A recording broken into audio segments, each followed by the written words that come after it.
का बताई ई तोहर घर परिवार जैसन बना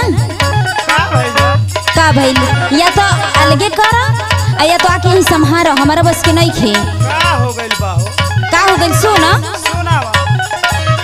चाही खटिए पाओ के दाना पनिया हो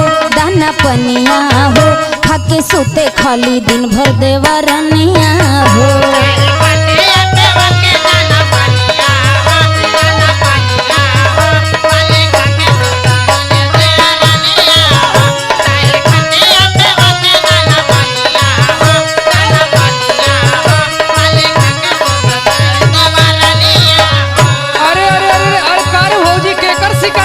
तोहार करत है बड़ा नहीं कहल के सहुरे बदुलो जनी के अरे करे मने हम दिन भर खटत है ते हमरे शिकायत करते तोहर मेहररुआ हम ना खटीला का तनी मोबाइलवा दे हमरा कहता है भैया हां तनी सुना झगड़ा करे खातिर रहेली उतारू भैया हां उतारू भैया कम छुए नहीं तोहर में हरारू भैया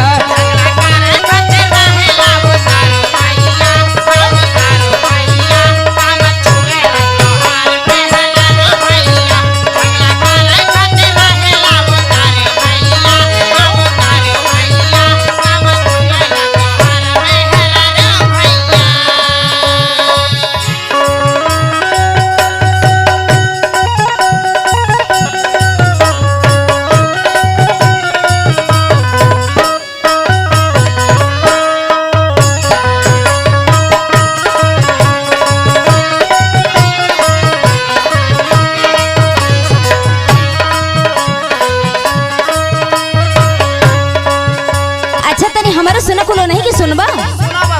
मेहरारू के आगे आजकल केहू केहू के ना सुनेला सुनो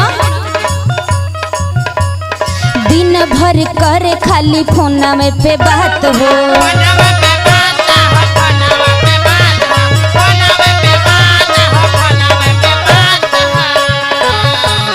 शीशवा में मुहवा निहार दिन रात हो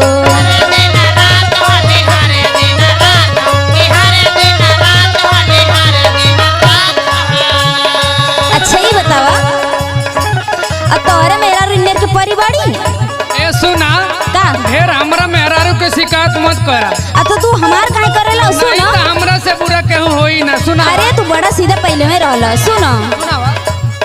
दिन भर करे खाली फोना में पे बात हो शीशवा में मुहवा निहार दिन रात हो लागे बुझले बा हमके नौकरनिया हो खाके सुते खाली दिन भर देवरनिया हो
तो वही के बात सुनबा हो अच्छा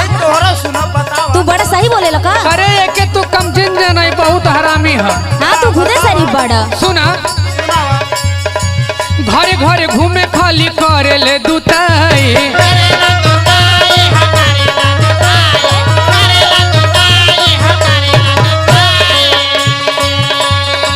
टोनी दुर्गा लाल से हमर करे ले बुराई अच्छा तू छोड़े लका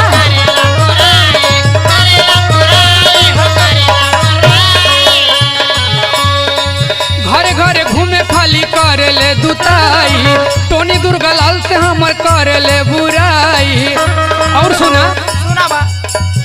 मरले बाबूजी के बाटे झाड़ू झाड़ू भैया, ए, संभाल हाँ, बोला। झाड़ू भैया काम छुए नहीं तोहर में हरारू भैया। अब तो वही कुल करे लगा।